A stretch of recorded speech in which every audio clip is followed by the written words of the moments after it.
கண்டிப்பாக ஆபிரகாம். அதாவது நாகப்பட்டினம் மாவட்டத்தில் வந்து சிபிசிஎல் நிறுவனம் வந்து ஆந்திர மாநிலத்துக்கு இடமாற்றம் செய்யப்படுவதாக ஒரு தகவலானது கசிந்துள்ளது. அதனைத் தொடர்ந்து ஒன்றிய அரசு கண்டித்து 1000க்கும் மேற்பட்ட பொதுமக்கள் தற்போது ஆர்ப்பாட்டத்தில் வந்து ஈடுபட்டு வருகிறார்கள். குறிப்பாக நாகப்பட்டினம் மாவட்டம் பனங்குடி கிராமத்தில் ஒன்றிய அரசின் வந்து பொதுத்துறை நிறுவனமான சிபிசிஎல் நிறுவனம் செயல்பட்டு வருகிறது.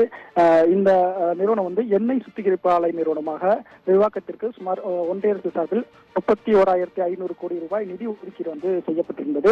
அதனைத் தொடர்ந்து 570 விவசாயிகளிடம் 620 ஏக்கர் விளைநிலங்கள் வந்து கையகப்படுத்தப்பட்டிருந்தது.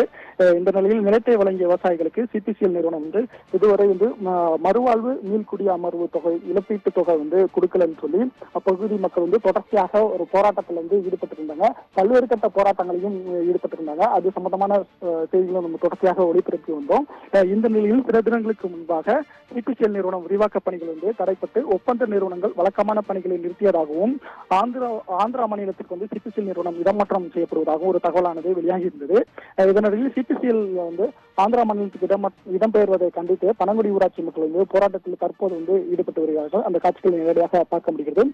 சிபிசிஎல் நிறுவனத்திலிருந்து பேரணியாக வந்த 1000க்கும் மேற்பட்ட பொதுமக்கள் அந்த குடியிருப்பு வளாகம் முன்பு வந்து போராட்டத்தில் வந்து ஈடுபட்டு வருகிறார்கள். அதாவது ஆந்திர மாநிலத்துக்கு இடம் மாறுவதற்கு எதிர்ப்பு தெரிவித்தும் மறுவாழ்வு மீள்குடி இழப்பீடு தொகை உடனடியாக வழங்க வேண்டும் எனவும் விரிவாக்க பணிகள் விரைந்து தொடங்க வேண்டும் என்ற ஒரு கோஷங்களை வந்து தொடர்ச்சியாக அவங்க முன்வைத்து வந்து எழுப்பி வருகிறார்கள்.